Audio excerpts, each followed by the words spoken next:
que soy un libro y a Lucía por lo que veo también, o sea que...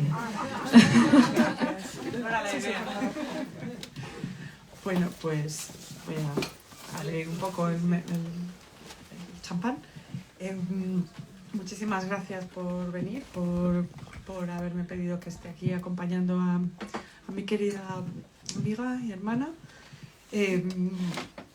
La verdad es que yo suelo prepararme algo generalmente, pero esta vez no lo he hecho porque me parece que lo más interesante es que hable Laura y sinceramente porque siempre los libros de Laura abruman, ¿no? Pero en este caso ya es una locura. Yo hacía fotos y pantallazos prácticamente en cada 3 páginas de ahora hay un limonero que habla, ahora hay una maleta con ojos y amantes, o hijos, o pelícanos que salen de algún sitio, o dinosaurios con familias, con otras familias, y todo se desdobla, se triplica, crece y cada vez es más bello y más impresionante. Entonces, como lo más interesante es que hables tú, sí que quería guiar un poco por ciertas cosas que a mí me impresionan. Cada libro de Laura es un acontecimiento, además de ser una fiesta. Es un acontecimiento porque, como ella misma explica en el posfacio, ¿no? Laura, aunque no lo digas sobre ti porque eres modesta, pero hay, Laura ensancha la literatura española, que tú lo dices con mayúsculas y no cursivas. Es así, o sea, cada libro de Laura es más complejo que el anterior, es más refinado que el anterior, es más especial que el anterior y exige también al editor que sea más elástico, ¿no? Para poder darle cabida. Y yo creo que con la señora Potter se cumplió algo que parecía muy difícil que pasara en España, que es que un libro extremadamente refinado, literario, inteligente y complejo obtuviera también un público más allá de lo que se pensaba que tenía que ser su espacio, que era el de una autora de culto o una autora de nicho, ¿no? La señora Potter explicó al mundo que los lectores no son tontos, que cuando tú le das alta literatura, literatura de calidad, literatura que ensancha esos panoramas, la gente lo disfruta y lo celebra, que yo creo que es lo que pasó con Potter. Y ahora, con Damas, Caballeros y Planetas, me da toda la sensación de que está pasando y que va a ir a más. Si quieren leer interpretaciones de la obra de Laura, Rodrigo Fresán, su padre argentino, padre literario argentino que le ha sido asignado de oficio, tiene un texto maravilloso sobre por qué la literatura de Laura es importantísima, imprescindible. De entre todas las cosas que él dice, a mí me gusta muchísimo la idea de que la trama es también estilo, porque en todo tu trabajo hay una complejidad y hay, ahora diría multiversos, ¿no? O sea, muchísimos espacios y muchísimos planetas y universos. Pero yo quería empezar preguntándote porque nadie nunca pregunta, y los escritores siempre ponemos citas al principio que para nosotras son muy importantes y nadie pregunta por las citas, ¿no? En tu caso son 3. Pues cuéntanos. Bueno, gracias a todos por venir. Estoy abrumada yo también, no solo por la presentación y por la gente que hay aquí. Muchas gracias.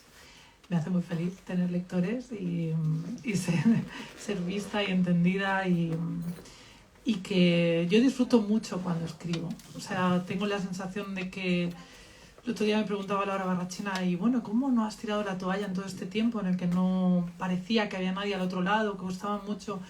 Y yo le dije sinceramente, bueno, como soy mi primera lectora, es que quiero escribir para ver qué pasa todo el rato, ¿no? Entonces para mí es como necesario y voy a seguir haciéndolo igual.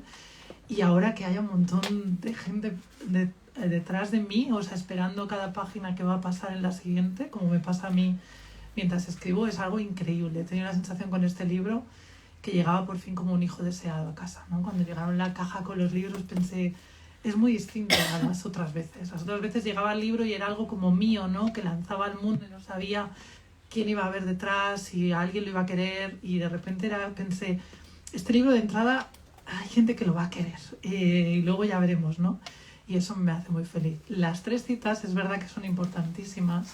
Yo elijo siempre las citas porque siempre elijo citas de autores en concreto. En La señora Potter había una de Joy Williams, por ejemplo. Aquí hay una de Scott Fitzgerald, una de Stephen King y una de Robert Sheckley. Son autores que de alguna forma han alumbrado todo lo que hay dentro del libro. Y no solo han alumbrado, sino que han sido un motor para mí. La cita de Fitzgerald la encontré, esa forma en que encuentras las cosas en los libros como gemas que brillan, ¿no? En un libro muy cortito que escribió Fitzgerald que se llama El último magnate, sobre su experiencia en Hollywood. No es un gran libro, es un libro pequeño, menor dentro de Fitzgerald, que bueno, Fitzgerald es bueno siempre, ¿no? Pero es dentro de... Y encontré esa cita que hablaba de escritores y me pareció tan cierto, ¿no? Que dice, un escritor no es exactamente una persona, si es bueno, serán muchas personas tratando de ser una sola. Y pensé que eso era exactamente lo que me pasaba a mí y lo que le pasa a todos los personajes escritores de mis novelas y de mis cuentos.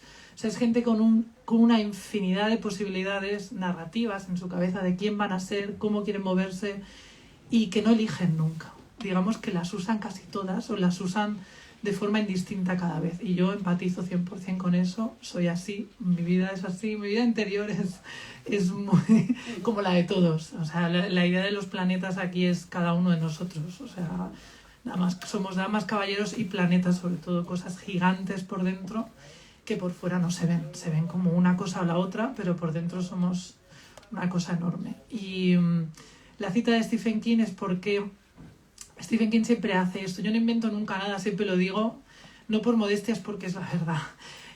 Todo lo que hago siempre viene de cosas que me han fascinado antes. Y he sido y sigo siendo muy lectora de Stephen King porque creo que esto que has dicho antes de que la trama es el estilo, en mi cabeza se forman las tramas de forma muy orgánica porque he leído mucho a Stephen King. Y Stephen King es un gran constructor de tramas. Y digamos que casi, o sea, no he tenido que estudiar en ningún momento cómo se forma una trama. Sé que cuando creo un personaje, sé cuál va a ser su arco, sin darme cuenta, lo genero.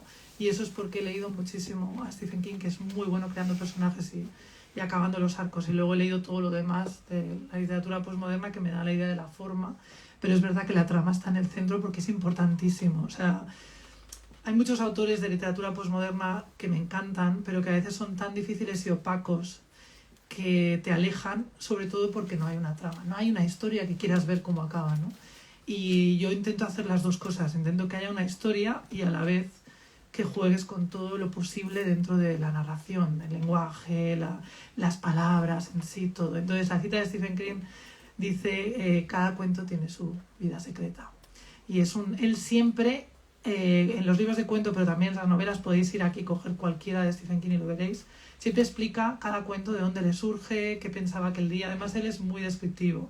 Iba caminando por la calle, iba a recoger a mi mujer a tal sitio, tal no sé qué, y siempre alumbra un momento de su infancia o un no sé qué, que lo conecta con el cuento y el cuento se da comienzo. Lo que añado yo en las notas psicoanalíticas, bibliográficas de antes de cada cuento, es esa parte psicoanalítica que Stephen King no hace. Que eso me viene más de intentar imitar a lo que hizo Lucia Berling al final de su vida, que fue esos vídeos que tiene por YouTube de contar qué cree que le decían los cuentos 20 años después de haberlos escrito, ¿no? Los leía y pensaba, vale, este cuento me estaba diciendo que era alcohólica, este otro me decía otra cosa, ¿no? Entonces yo pensé, bueno, que estos cuentos que ya muchos tienen 15 años, o 14, o 10, o 3, o lo que sea, ¿qué me intentaba decir a mí misma, ¿no? Con cada cuento. Entonces la cita de Stephen King es por eso, porque en un momento determinado, en una de esas explicaciones, él dice algo así como cada cuento tiene su vida secreta. Y la última, para mí, es la más especial y es muy bonita, la verdad. Es una cita de Robert Sheckley, que es un autor de ciencia ficción, muy de ciencia ficción, pero muy divertido. O sea, es el autor, es el maestro de Douglas Adams, de la guía del autoestopista galáctico.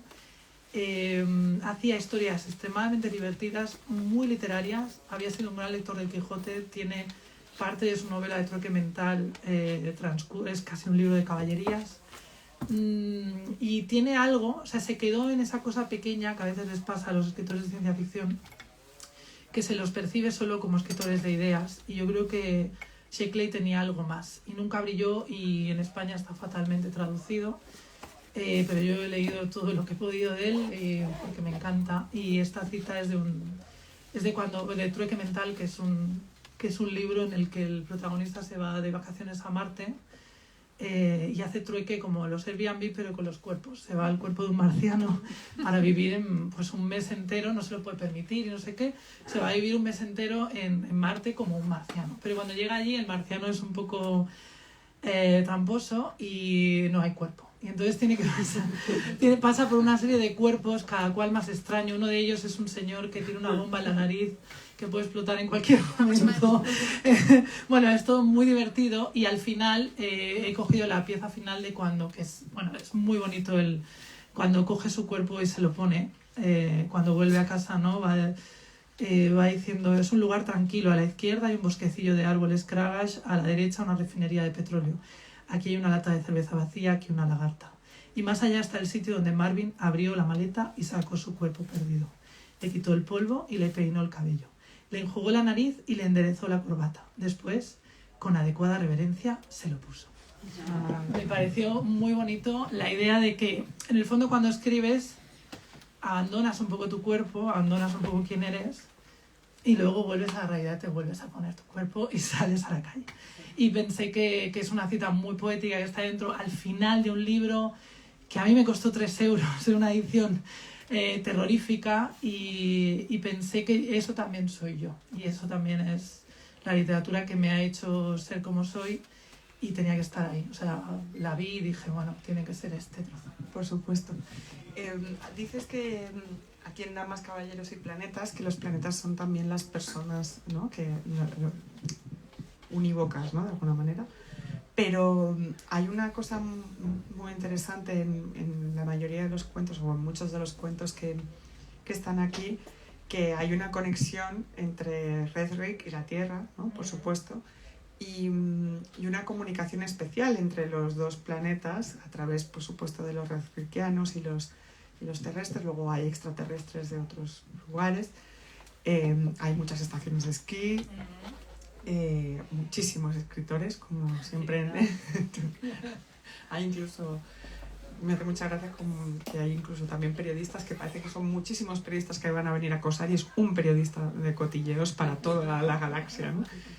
Y pensaba, porque tú dices en alguna de los textos previos a alguno de los cuentos, que parte de la idea de imaginación tiene que ver con el hecho de haber sido hija única y de haber tenido que tener con qué entretenerte, y que a veces escribir, cuentas tú, es una manera también de entretenerse. El paso de un planeta a otro es también, de alguna manera, el paso hacia la imaginación, ¿no? De un lugar a otro.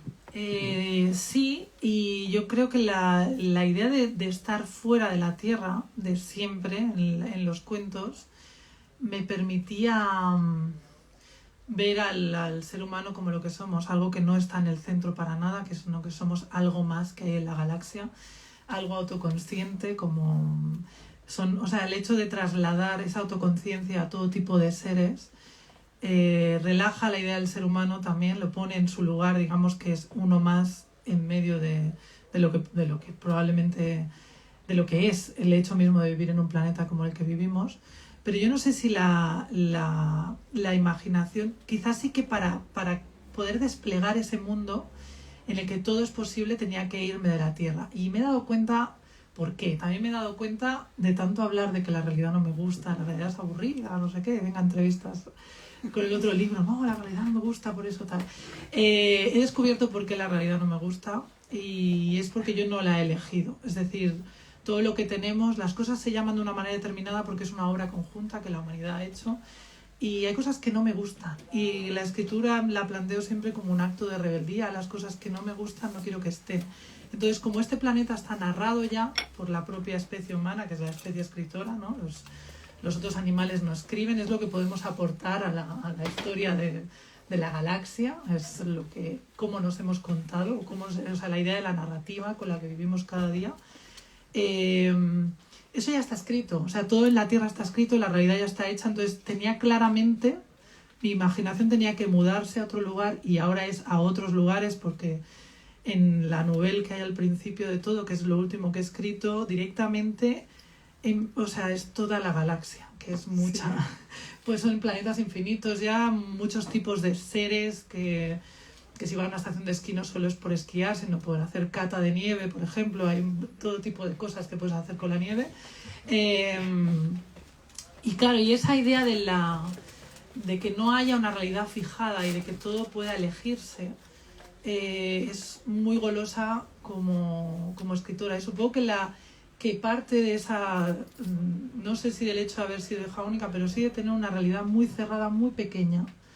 Mi vida, cuando era niña, era muy pequeña. Mis padres iban a la fábrica, volvían, tal. Yo estaba en casa sola leyendo y viendo la tele y escribiendo a la que pude. Primero escribía jugando con muñecos y luego ya escribía con una máquina de escribir que tenía, que es esta que cuento en el prólogo, porque yo hice mecanografía, o sea, una persona en los 90 no sé, en mi colegio público pensaban que íbamos todas para secretarias, no lo sé, pero solo había niñas en aquel curso de mecanografía y nos daban una máquina de escribir que nos llevábamos a casa y luego la devolvíamos al cole y teníamos un montón de cositas pegadas en las letras para no saber qué letra era, y entonces aprendí y escribo muy rápido gracias a eso también. Pero bueno, luego ya empecé a escribir y yo creo que sí que la realidad la veía tan pequeña y tan autoimpuesta y tan difícil de mover, o sea, es muy difícil moverse en un país como el nuestro, yo creo que en Europa entera, ¿no? Del lugar en el que naces, te mueves lo justo para estar en otro lugar, y a mí me han movido los libros desde el principio, y sí que necesitaba irme a un lugar que no fuese impuesto y que fuese interminable, en realidad. Y si lo miras desde lejos, como digo siempre, si miras desde lejos el planeta, ni siquiera existimos, pero es que si lo miras desde lejos o desde cerca, estamos ahora mismo en ese planeta dando vueltas en el espacio, aunque nos parezca increíble, eso es lo que está pasando también. Claro. En medio de todo esto está pasando también eso, ¿no? El otro día una noticia de que el Sol había lanzado no sé cuántas llamaradas de más y había cortado la vida de la Tierra no sé cuántos años y no nos importó nada. O sea, ni siquiera fue una polémica. Entonces yo pensé, esto es lo único que importa en realidad. O sea, no, esto es lo que va a acabar con todo. O sea, no pasa nada, pero se va a acabar esto. No es algo que nos dure para siempre. Parece, porque hemos lanzado un manto de la idea de la realidad que esto va a durar para siempre, que esto es nuestra... Pero no, o sea, no, esto, si mañana viene un asteroide, esto es como en Melancolía, adiós todos, y se acabó. Entonces, claro, no tenemos ningún control. Y me hace mucha gracia eso desde fuera. O sea, siempre he visto al ser humano un poco desde fuera, y me he visto a mí misma desde fuera. Y lo he visto ridículo y encantador a la vez. O sea, creer que importamos tanto es muy engreído. Es un poco Arturo Bandini en esto, ¿no? Yo importo, soy el ser humano, soy lo que ha creado todas las cosas. No, tú no has creado nada, le has dado nombre a las cosas, pero las cosas ya estaban ahí. Entonces eso, supongo que me tenía que ir, sí, de aquí, porque aquí ya está todo escrito, ya está todo hecho. Pero a la vez, que además es muy interesante como lo vas contando, es verdad que a mí siempre me resuena que todo es absurdo, o sea, estar vivo es absurdo en tus libros, y a la vez es maravilloso. Pero sí que hay ciertos momentos donde tú, que a mí me ha divertido mucho, das apuntes de que hay algo que evidentemente está tocando con el momento en el que tú estás escribiendo eso. Por supuesto hay un catarro absurdo en la novela que parece que no acaba nunca. La gente tiene el catarro interminable. Luego hay un cuento en el cual, en un momento de precariedad tremenda, pues ya hay periodistas que escriben después de muertos, ¿no? Porque total es lo único que ya no tienen que comer, ya no pueden, no hace falta que le pagues nada, es perfecto, ¿no? Hay momentos en los cuales, bueno, pues cuando primero hablas de Redrick, que acabas de ser madre, pues para poder salir de la propia maternidad, pues que los tíos se queden embarazados en Redrick, ¿no? Y poder liberarte de eso. Entonces sí que hay destellos de cotidianidad, ¿no? Es curioso eso. Parece que Sí, la maleta habla, el limonero también, pero bueno, ahí está la tierra. Bueno, exacto. O sea, la persona que ha creado eso no tiene más remedio que vivir en la tierra y entonces tiene problemas terrenales, terrícolas. Y sí, me di cuenta que también hay una reflexión al principio que a mí me ha servido muchísimo, la verdad, de qué son para mí las novelas y qué son los cuentos. Y cómo la novela es una travesía de muchos años en los que me pasan muchas cosas, en lo que todo acaba dentro de la novela y hago una exégesis enorme. En cambio los cuentos son, digo ahí, lo digo en el primero, yo creo que es bueno, lo digo en el prólogo, es un tormento, ¿no?, que pasa por ahí, lo atrapo de alguna forma y se queda como una mariposa que aletea en un frasco, que me quedó como muy poético, pero es así un poco. Es algo que te preocupa y no eres nada consciente, como decía Lucía Berlin, mientras lo escribes. Yo cuando escribí ese cuento, por ejemplo, el redactor estrella de Rocketball Amazing Times, el del periodista muerto, pues me tenía la sensación que simplemente escribía un libro un cuento sobre un periodista fantasma y me lo pasaba muy bien, porque fue un encargo del Correo de Bilbao y era un cuento que tenía que ser corto, de no sé qué tamaño y tal, y pensé, pues de periodistas. Y acababa de leer un libro de George Orwell que se llama Que no muera la aspidistra, que os recomiendo mucho si os gusta la literatura de humor, porque es muy divertido. También hay un escritor de protagonista, obviamente, que sus libros no venden nada, es muy gracioso. Y trabaja en una librería, además, y siempre los pone y no pasa nada. Y además el tipo se dedica a cuidar una aspidistra, que es una planta que básicamente no muere nunca. Entonces, claro, pues todo bien, su vida es fácil, más o menos. Al menos algo le sale bien. Pues pensé, voy a hacer algo así, pero con un periodista que muere y se instala en la pensión para fantasmas de Dory Luis, que sale en varios cuentos y está por todas partes. Y lo primero que hace es comprarse una aspidistra y regarla, ¿no? Entonces, una vez la riega, piensa, ¿y ahora qué hago? Y entonces llama al periódico, a la revista, y dice, que bueno, que aunque estoy muerto, yo puedo seguir escribiendo, porque claro, ahora, como estoy muerto, puedo atravesar paredes por leer los diarios de las jugadoras de Rocketball. Y entonces, claro, la cantidad de exclusivas. Entonces, todos los de la redacción es como, ¡guau! Por fin nos hemos librado de este tío que lo hacía todo y tal, y de repente va a volver. Y claro, y nadie puede saber más de cotilleos que un muerto, es perfecto, ¿no? Entonces es como ya retirémonos todos. Y sí que me di cuenta que ese cuento está escrito en el momento en que todas las tarifas de todos los periódicos empezaron a bajar de una forma escandalosa y parecía que el periodismo, para los que vivíamos de piezas dentro del periodismo, podía ser historia, porque de repente también había gente que empezaba a trabajar como periodista y quería trabajar sin cobrar para hacer un nombre, ¿no? Que esto era común ya cuando nosotras empezábamos, pero no se alargaba tanto como se está alargando ahora, ¿no? Y se convirtió la profesión en una especie de servidumbre. Y sin darme cuenta, lo metí. Pero eso me lo dijeron en una charla, porque este cuento estaba recogido en Insólitas, luego de publicarse allí se metió en Insólitas y tuvimos una charla como con 5 o 6 autoras de Insólitas y alguien lo dijo, porque Laura habla sobre la precariedad y pensé, no, era de un periodista fantasma. Y luego pensé, ostras, es verdad. Y claro, entonces el ejercicio soy así de ingenua como mis personajes, esto es así también. El ejercicio que he hecho antes de cada cuento me ha servido muchísimo para esa autoconciencia de qué me estaba pasando, ¿no? En ese momento. Y lo de los hombres embarazados, claro, son cuentos muy antiguos que pensaba, ¿por qué lo hice, no? Y también intento decirme, bueno, lo hice para ver cómo sería al revés y para darme cuenta que sería exactamente igual, pero al revés. Es decir, que lo malo es la relación de poder y como nunca es algo horizontal que se pueda compartir, sino que siempre hay uno que pierde y otro que gana, ¿no? Y en este caso pierden siempre los hombres, porque son los que tienen los hijos y tienen trabajos peores porque tienen que irse a criar hijos y muchos son hijos de terrícolas, con lo cual no tienen madre porque la madre no sabe que ha sido madre, claro, está en la tierra. Son padres solteros, en este planeta hay muchos padres solteros que tienen hijos abandonados que los odian. Eso pasa en el show de Grossman pero vi que era lo mismo pero al revés, o sea, cambiar el género no hacía más que darte cuenta de que lo malo es estar solo o no estar acompañado. O eso, o sea, la idea del cuidado es lo que estaba mal, no el género, sino el cómo lo hemos montado. Y lo hice supongo instintivamente como una forma de venganza y luego me ha servido para darme cuenta de que sería todo igual pero distinto. En todos los cuentos prácticamente, salvo alguno, hay siempre una persona que en su planeta o en su mundo, lo que sea, es un escritor solitario o una persona que en lo que hace está absolutamente solo, y que en otro planeta hay alguien que le está leyendo y hay alguien que es absoluto, bueno, hay un mundo entero que es fanático de Robbie, por ejemplo. No hace falta hacer mucho psicoanálisis para ver que había ganas de ser vista, ¿no? Sí, había muchas ganas pero en el fondo, luego pensando más en esto, o sea, en Redrick lo que pasa es que todos son lectores de Robbie Stamp, que es esta especie de alter ego que en realidad yo admiro, o sea, ni siquiera es un alter ego, es alguien a quien yo aspiraría a ser como ella, de mayor o algo.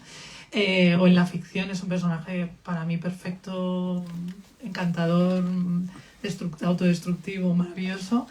Robbie Stamp en la Tierra no tiene ni un solo lector que ella sepa, pero en Redrick tiene incluso academias de escritores con su nombre. Todo el mundo la conoce, son los únicos libros los suyos los que se leen allí, están traducidos al idioma de Redrick.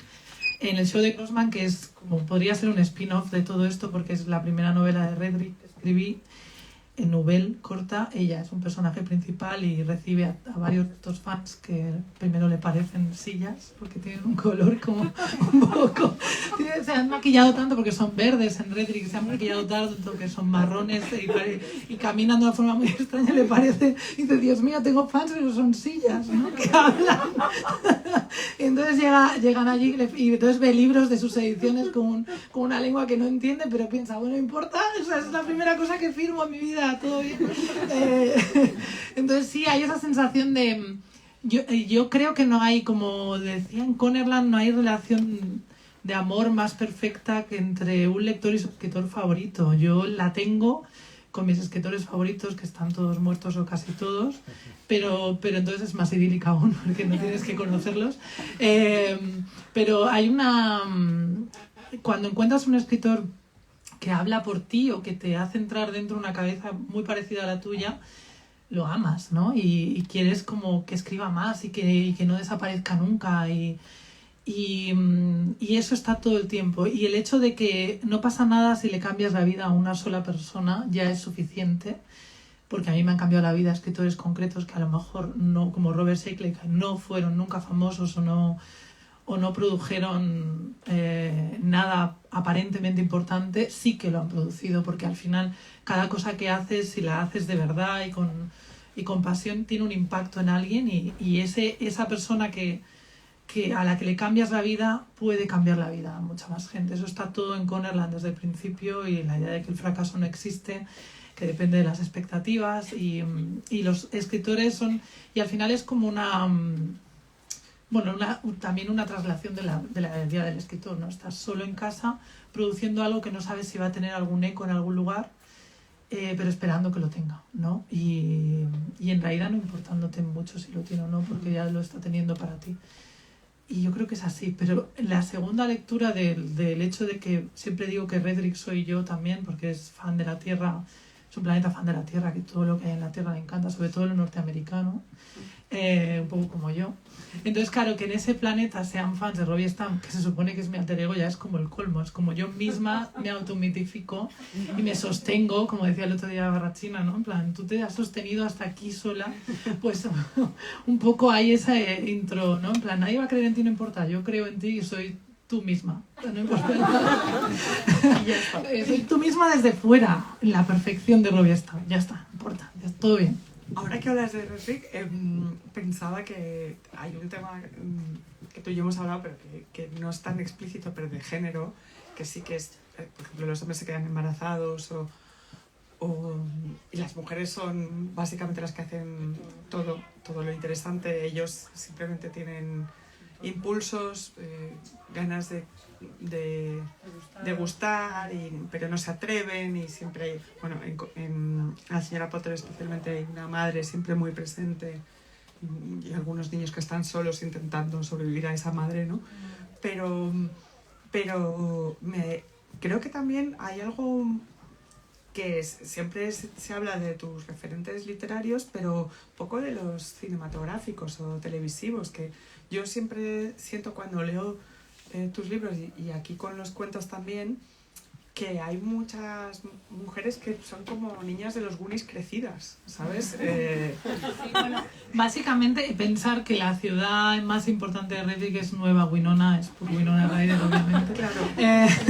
Es todo ahí, todos esos referentes con los que has crecido en los años 90, de mujeres que en aquel momento, con la ola feminista, que ahora lo sabes, ¿no? Que en aquel momento en el que tú tenías 12, 13, 14 años, había otra ola feminista en marcha, y eso se notaba sobre todo, no en los libros, porque en aquel momento en los libros no se notó apenas, se notaba sobre todo en las películas que se producían y en la imagen que se daba de las mujeres dentro de las películas. Incluso películas para todas las películas para todos los públicos de los 90, las de Spielberg, siempre tenía una mujer. E.T. mismo, el padre no existe, la madre es la que lo hace todo y la que lo hace mal todo también. O sea que también está bien que la mujer haga las cosas mal y no pase nada. Una película tan aparentemente marginal como Cariño encogido a los niños, pero que fue un bombazo. La madre es la que tiene un trabajo como bueno y tal. El padre es un inventor frustrado, horroroso, que lo hace todo mal.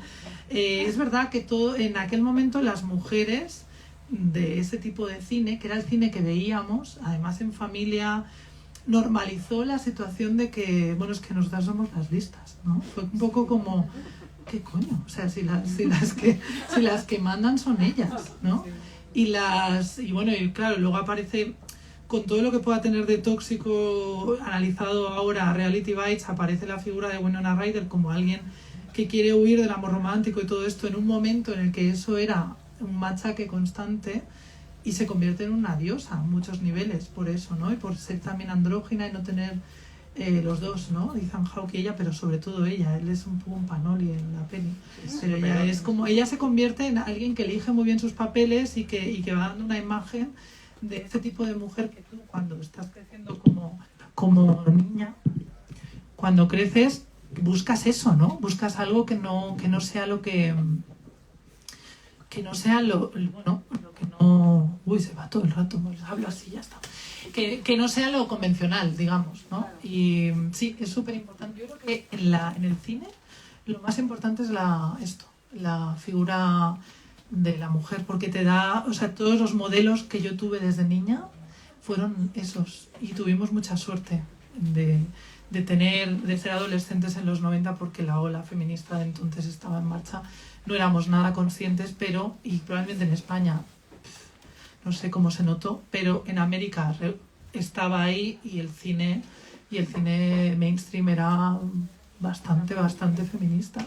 Y eso yo creo que me afectó mucho. Y el darle la vuelta a todo esto de las madres solteras, que entonces había muchas en el cine también, a las chicas Gilmore mismo, a convertir en padres solteros, ¿cómo pasaría? Sirena, eso es un peliculón. Winona Cher y Christina Ricci, que era pequeñísima. Sí, es increíble esa película. Yo escribí un cuento sobre esa peli que no está aquí, pero lo tengo. Es uno de los que no incluí, pero escribí un cuento sobre sirenas. Sí. Pues estaba Winona en El psicoanalista, que era muy divertido, hablando de que una vez había hecho una película en la que tenía una hermana que quería nadar en la bañera y que no entendía nada porque había hecho esa película. Sí, era muy divertido porque, bueno, era un cuento muy raro. Sí, muy divertido. Oye, ¿cómo elegiste, hablando de eso, cómo decidiste cuáles eran los cuentos que iban a estar aquí? Porque tienes mucha producción y por qué unos sí y otros no. Básicamente no quería que ninguno tocase la realidad. Entonces ese de Winona, no decía en ningún momento que era Winona Ryder, pero como era muy descarado. O sea, tampoco decía que la película se llamaba Sirenas, pero hablaba de una madre que todo el rato hacía canapés y que no comían, y de la hermana de la piscina, de que quería ser nadadora nadando en la bañera y cosas así. Y lo vi, bueno, hay 3 cuentos que están fuera porque tocan demasiado o tocan de alguna forma la realidad, pero creo que ahora mismo, tal y como está el libro, habrían tenido sentido que estuvieran también, porque con los prólogos que decidí hacer para cada cuento, todo está justificado en algún sentido, porque hubo con varios cuentos que dudé, porque por ejemplo el cuento que es un capítulo del Quijote reelaborado y llevado a mi terreno, con un señor que directamente su pareja es un caballo. que han sido amantes, ahora ya no me pasa nada estrambótico, pero son el caballero andante y su caballo, pero el caballo es algo más que el caballo, ¿no? Y bueno, y por en medio hay una cabeza que habla en una mesa y todo el episodio de la cabeza parlante del Quijote. Y entonces se menciona al Quijote, se menciona un pueblo que sale en el Quijote, y ese tocaba un poco la realidad, pero creo que era un cuento que tenía que estar por todo lo que Cervantino tiene lo que hago sin ser consciente que lo es. Y había el que me encargó Cristina Fallarás para Sigue Leyendo, que esa es otra cosa de la que quiero hablar, que estos cuentos existen porque hay personas como Cristina que en algún momento pensaron, o sea, como digo, al final crearon una puerta en una pared que solo era una pared. Y entonces hay gente que pudo entrar como yo, y lo agradezco mucho porque sin vosotros todo esto no hubiera existido. Porque todos estos cuentos se publicaron en lugares pequeños entonces, pero que estaban dando oportunidades a gente que empezábamos, y de repente había nombres nuevos por todas partes. Y Sigue Leyendo fue un motor en un momento determinado, y hubo muchos motores en ese momento. Presencia Humana, la revista de Aristas Martínez, las cosas que a veces te pedían para algún periódico, que siempre me lo pedían una única vez, la segunda ya, porque pensaban, ¿esto qué es? Cuando lo mandaban lo tenían que publicar, pero luego pensaban, ¿esto qué es? O sea, siempre fue un one shot, no pasa nada. Ahí están los one shots. Y bueno, ahora se me ha ido la pregunta, porque me he ido con Cristina. Que el de Hamelin también dudé, porque como era una elaboración y no era Redrick, era Hamelin, supuestamente. Y es un cuento fantástico, de verdad, como casi de Terry Pratchett, un poco más. No hay espadas, pero casi, claro, es Edad Media, siempre hay, el Bautista tiene un agente que es un desastre, o sea, es un cuento mío clásico en el que todo sale mal, porque todo es todo siempre puede ir peor y ser más divertido. Y bueno, los elegí por eso, porque tenían, sobre todo, que eran cuentos de otro planeta, que era Redrick. Y el orden lo elegí un poco como si fuese un disco. Empezar con algo fuerte, ¿no? Que además era lo último, muy largo, y volver al segundo cuento que escribí, ¿no? Ir como modulando la atención de luego un cuento de 3 páginas o no, o sea, ir modulando la atención de, bueno, te he enseñado todo esto, ya te he enseñado 3 cartas así, te voy a enseñar una cuarta distinta. Y, por ejemplo, el primer cuento que escribí de todos, que es ¿Por qué por todos los dioses galácticos tenía que ser ella?, está muy hacia el final, porque cuando llegas a él, el cuento está protegido por el resto de cuentos. Es como está en el patio del instituto, ¿no? Y todos dicen, ese es el más pequeño, vamos a por él, pero los otros le protegen por delante, porque te das cuenta que es un cuento más directo, magro, ¿no? En algún sentido, no tiene como la elaboración del resto, pero precisamente por eso también es asequible. Quiero decir, yo cuando te iba leyendo, aunque yo primero lo leí todo salteado y luego lo leí del tirón, precisamente ese es un balón de oxígeno para cuando ya has visto las maletas, el limonero, las 3 lagartos, que no lagartas, que te leen el pensamiento, y los millones de otros personajes, al menos a mí me daba la sensación de que eran más sencillos al principio, y después te atreviste a enrevesar, ¿no? En forma, fondo y en todo, ¿no? Sí, sí, totalmente. Al principio nació como bueno, lo escribí muy rápido ese cuento, y nació como esto que digo que son novelas en miniatura, nació con muchas escenas. Yo leí en esa época acababa de descubrir a Foster Wallace y leí La niña del pelo raro, y me di cuenta que los cuentos de ese libro son novelas en miniatura. Los personajes están desarrollados tan bien y de tal manera, de forma tan compleja todo, que eso podría, si subes el volumen y continúa, es una novela entera. Y pensé, claro, yo así sí que podría escribir un cuento. Yo no puedo, aparece siempre tanta gente, yo no puedo escribir un cuento en el que salga alguien que hable y llegue hasta el final, sino que necesito varios estadios dentro del cuento y varios escenarios, y que todo se interrelacione. Y ese cuento fue un andamio, en el fondo, ¿no? Es un primer intento de cómo construir algo a partir de distintas escenas. y que además es la entrada a Redrick porque es una de estos padres solteros que vuelve a la Tierra a que su hija adolescente conozca a su madre. Ella finge que quiere conocer a un chico popular en la Tierra, pero en realidad va a la revista de cotilleos porque sabe que Linda Skipper, que además es el personaje clásico del Superpop que no existía, Linda Skipper es su madre, lo sabe, y entonces porque por todos los dioses galácticos tenía que ser ella, no en plan mi madre, tenía que ser además la tía que va a entrevistar al tío que me gusta y que además se va a quedar en que está embarazada de ese tipo. O sea, es como una especie de soap opera marciana y por eso les llamaba como sitcom al principio porque era un poco así. Y me lo pasé muy bien haciendo ese cuento y todos los demás sí han ido creciendo desde entonces en complejidad y cada uno de una manera distinta. O sea, no...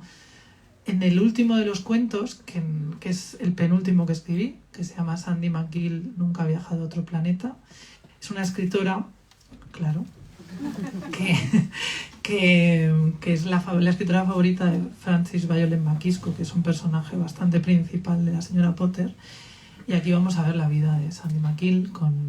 Tiene una vida, escribe de una forma bastante curiosa, es una persona curiosa, tiene el maletín este que habla con ella y es su ayudante. Y la invitan a otro planeta, que es a la Academia de Escritores Robiestam, a dar una charla.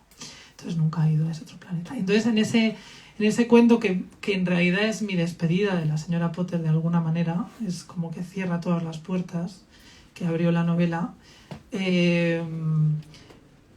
cuento antes de que empiece todo cómo se me ocurren los cuentos y cómo me lanzo todo el tiempo como pruebas a mí misma, me tiro como al abismo y a ver cómo salgo, ¿no? O sea, a mí se me ocurre el título, cualquiera de vosotros yo os digo, Sandy McGill nunca ha viajado a otro planeta, imaginad, ¿no?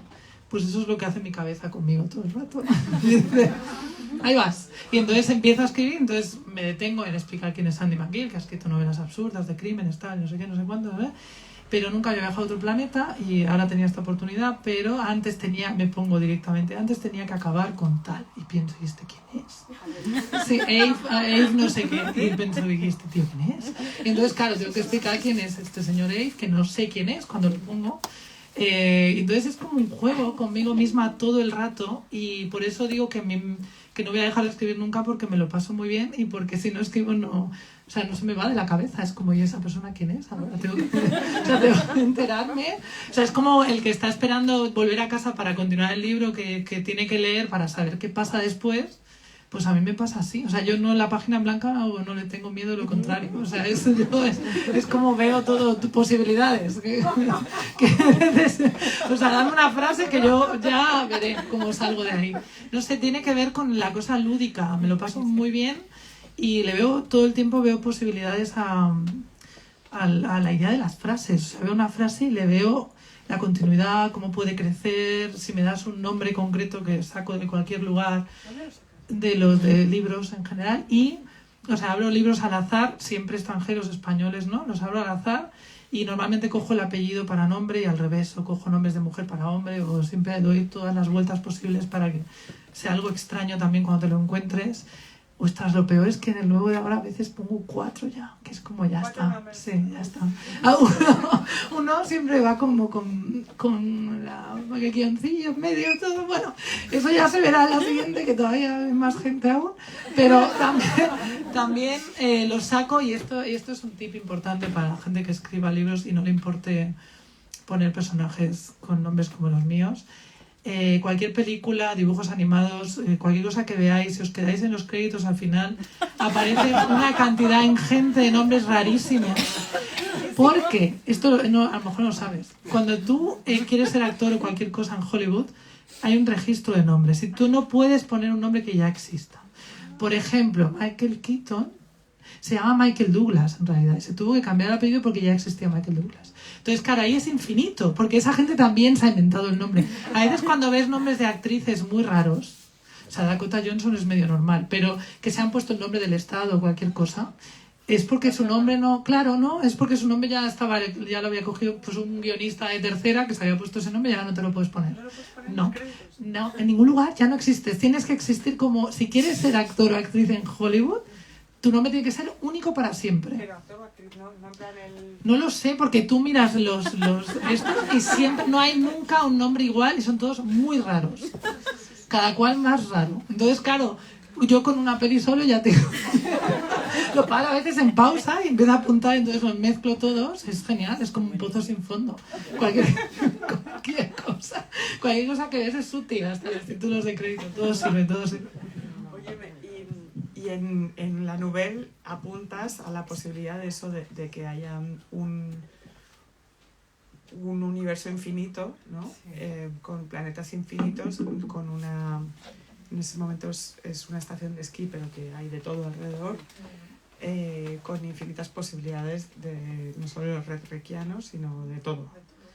Dinosaurios, gallinas, todo. Lagartos, todo. ¿Vamos para ahí en el próximo novela o porque sé que hay no? No, a ver, eso vamos para ahí probablemente sí, en los cuentos que haga. De hecho, el otro día entré yo tengo una carpeta que pongo cuentos sin acabar, que entré y había uno que era increíble, el título como Bienvenidos al concurso de talentos, algo así, pensé qué maravilla, entré y tenía escrito el primer párrafo y pensé, Dios mío, ¿esto qué es? O sea, ya pensé, claro, era mío, pero pensé cuando hice esto y qué maravilla, pensé esto, yo lo tengo que continuar. Entonces, en los cuentos sí, ya vamos para ahí. O sea, ya esto puede, o sea, Redrick es como ya ha sido visto. O sea, lo que estaría bien es que como hubiera una reunión real, ¿no? Que Redrick fuera visto. Sí. Sí. ¿Sabes? Yo te lo dije, que al final de Men in Black 2 o no sé cuál, te das cuenta que toda la galaxia en realidad es una canica a la que está jugando un lagarto. Es la 1. ¿No? Es la 1. La 1 es... Hay algo poco... En el collar. Como, Lleva la galaxia al gato. exacto, lleva la galaxia en el collar. Es Claro, que... ¿ves? Pues eso, pues sí, pues los cuentos, sí.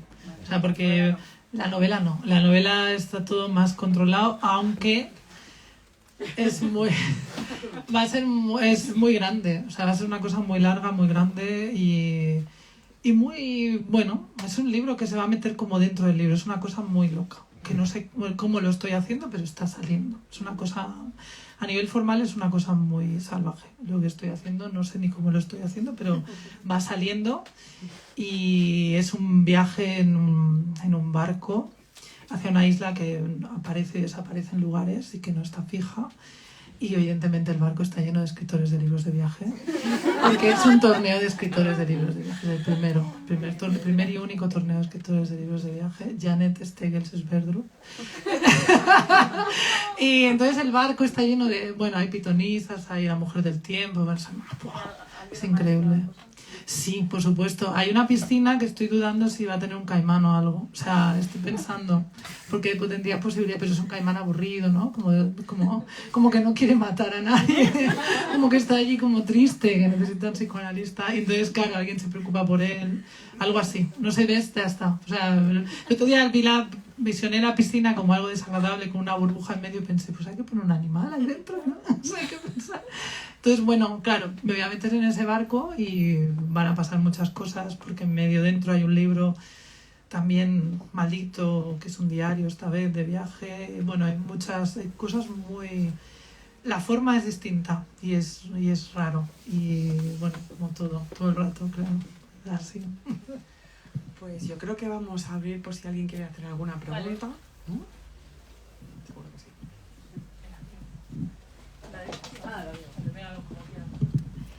Bueno, muchas gracias. Tengo muchísimas ganas de leerlo.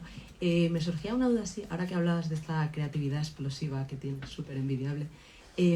Ahora que has revisitado todos estos relatos antiguos, ¿tienes la tentación de reelaborar o de seguir o te ciñes, no, y digamos que ya los mantienes una vez? ¿Es así? No, yo no toco nada. Está todo tal cual se escribió, porque en parte yo considero que cada Laura que escribió uno de esos cuentos era una persona completamente distinta a la que soy ahora, y para mí sería como tocar la obra de alguien que ya no existe. Y me gusta mucho que sea así porque está atrapando algo de un momento. No lo veo intocable todo, aunque sea imperfecto, aunque esos primeros cuentos puedan tener algo de imperfectos, que en realidad no lo creo, para ser primeros cuentos yo los veo bien. Yo lo veo bien, son hijos míos, los quiero a todos por igual. No toco nada, no miro nunca atrás, pero incluso cuando escribo voy muy lenta, siempre digo, hago una página cada día cuando escribo, porque es un proceso largo, intenso, me deja bastante agotada porque es todo muy barroco lo que hago, ¿no? Y pasan muchas cosas en cada página, pero nunca miro atrás, es decir, yo sigo y luego a veces acabo con 900 páginas y entonces ahí es cuando hay que volver a ver dónde está lo que sobra o lo que no, pero necesito como crear todo el tablero para que todo pueda vivir. Y en los cuentos no vuelvo nunca atrás. Y digamos que aunque cada uno es de su padre y de su madre, porque se publicaron en lugares distintos, no hubo edición en ninguno de los cuentos, la verdad, ni siquiera en los últimos. O sea, han salido tal cual salieron de mi cabeza en su momento y no dudé, nunca dudo. O sea, yo voy tirando y todo lo que se va creando aparece de alguna forma y como voy muy lenta, es como muy seguro y además le doy muchas vueltas, entonces todo se asienta y no tengo tentaciones de volver a relaborar.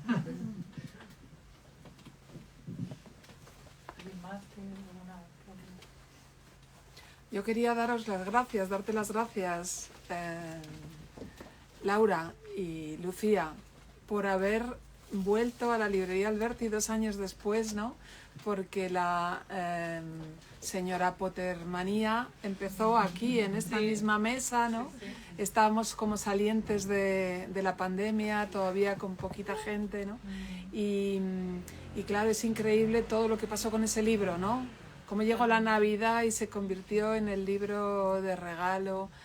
Fue maravilloso, ¿no? La cantidad de lectores que has ido ganando es realmente maravilloso. Y a mí este libro me ha encantado. Yo no había leído estos relatos previos, ya sé que son de hace 15 años, pero me gusta mucho porque a pesar de que eres una escritora muy imaginativa en otros mundos, pero que has tenido la tentación de la autoficción, ¿no? Con esos prólogos tan auténticos, tan directos, tan claros, donde tú te desnudas prácticamente, ¿no? Donde citas las fuentes. Eso es muy atípico, muy raro, ¿no? Dentro de los escritores que normalmente se guardan sus cositas, ¿no? Me parece incomprensible eso, Lola. Sí. Yo que vivo en la admiración constante de todo lo que veo, yo vivo admirada de todo lo que me gusta. Me parece increíble que no nos queramos más en ese sentido, ¿no? Que no nos señalemos más, que no nos abracemos más en ese sentido, que nos digamos esto sin este escritor o sin este otro no habría existido. Al final los escritores somos una obra colectiva, o sea, escribimos solos en casa, pero estamos llenos por dentro de todos los escritores que hemos leído y los usamos sus formas, usamos sus maneras de entrar en las historias, porque el escritor es autodidacta y crecemos a partir de lo que leemos. Entonces, si no muestras eso, es injusto y a la vez es guardarte todas esas cartas es también injusto para el lector. O sea, yo como persona lectora autodidacta que he sido también y que he crecido en la biblioteca mirando a qué escritores se parecía al escritor que me gustaba, Stephen King siempre hace esto en los libros. Tiene un libro que es el de Mientras escribo, que al final hace una lista como de 50 escritores que hay que leer, y yo los leí todos, obviamente. Elegí el libro que veía mejor de cada uno, porque antes, si en la época pre-internet vivíamos en la oscuridad, entonces los libros nos hablaban de cosas. Y está bien que cuando tienes un escritor que te gusta, ilumine cómo ha llegado ahí, ¿no? O sea, yo lo veo siempre como desde el otro lado, desde el lado del lector, que muchas veces también quiere ser escritor o querría ser escritor o lo prueba y no hay ningún secreto. Y yo creo que por eso Stephen King ha hecho tantos escritores. Es el hombre que más escritores y escritoras ha hecho en la historia de la humanidad. Estoy convencida, y es por eso, porque ha hecho parecer fácil algo, porque lo explicaba así, no decía, mira, pues yo partiendo de esto y de esto y de esto hice esta novela entera, ¿no? Y tú dices, wow, pues igual yo puedo también, ¿no? Y eso me parece incomprensible lo otro, pero es verdad que nadie lo revela. Lo cual es sospechoso. A lo mejor realmente no hay nada detrás. No sé, no admiran a nadie o se admiran demasiado a sí mismos. No sé qué es, pero o es por pudor, no sé por qué puede ser, pero es verdad que no se suele contar o se ve como algo menor, ¿no? Poder decir diferente, eso. Y para la gente ávida de lecturas, que no tiene maestros, tu escritor favorito puede ser tu maestro. Entonces es genial que te pueda decir, pues estos son los escritores que más me gustan a mí. Porque si a él le han formado y a ti te gusta lo que hace él o ella, te van a gustar seguro. Y no sé, creo que hay que quererse, sobre todo hay que admirarse, ¿no? Y tenía que ser así. Gracias. Te queremos más por esos prólogos, ¿no? Muchas gracias. Te queremos mucho más. Yo te cuento todo lo que quieras, no paro de contar cosas y contaría más cosas de cada cuento, porque claro, he contado una cosa de la vida secreta de cada cuento, pero claro, un cuento es un montón de detalles. Casi cada nombre ya sabéis que viene de algún lugar concreto y todos son guiños y todo es, bueno, como un tapiz enorme. Aplaudamos, ¿no? Un poquito.